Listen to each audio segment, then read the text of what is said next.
বাঙালির শ্রেষ্ঠ উৎসব দুর্গাপুজোর প্রস্তুতি পর্ব শুরু হয়ে গেছে। হাতে গোনা আর মাত্র কয়েকটা দিন, তারপরেই পুজোর আনন্দে মেতে উঠবে গোটা রাজ্যবাসী। আর তার লক্ষ্যে ইতিমধ্যেই প্রত্যেক ক্লাবে ক্লাবে শুরু হয়ে গেছে পুজোর প্রস্তুতি। শুক্রবার খুঁটি পুজোর মাধ্যমে নেতাজি প্লে সেন্টার শুরু করলো তাদের দুর্গাপুজোর প্রস্তুতি। রীতিনীতি এবং প্রথা মেনে অনুষ্ঠিত হয় খুঁটি পুজো। পরে সাংবাদিকদের মুখোমুখি হয়ে পুজো কমিটির সম্পাদক বলেন, এবারের পুজোর থিম হচ্ছে রূপ থেকে রূপান্তর। ফেলে দেওয়া বিভিন্ন সামগ্রী দিয়েই হবে এবারের পুজোর প্যান্ডেল। তিনি আরো জানান, পুজোর বাজেট ৪৫ লক্ষ টাকা প্রায়। প্রতিমা শিল্পী রাজ্যের শৈলেন দাস এবং মণ্ডপ সজ্জায় রয়েছেন নদিয়ার শিল্পীরা। রাজ্যের শিল্পী দ্বারা আলোকসজ্জা করা হলেও তাতে নতুনত্ব কিছু করার প্রচেষ্টা রয়েছে বলে জানান তিনি।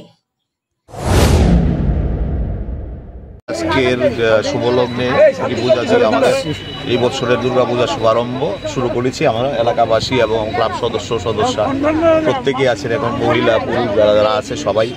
এই ব্যাপারে আমরা আজকে খুবই আনন্দিত।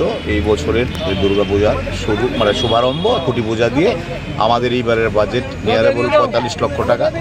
এর থেকে হয়তো একটু বাড়তেও পারে, কমবে না, এরকমই হবে। আর আমাদের এবার পূজার থিম হচ্ছে রূপ থেকে রূপান্তর।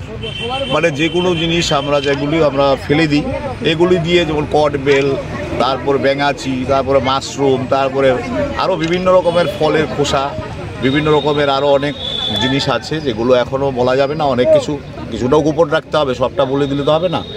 Bureau report, S Bharat live 24 hours.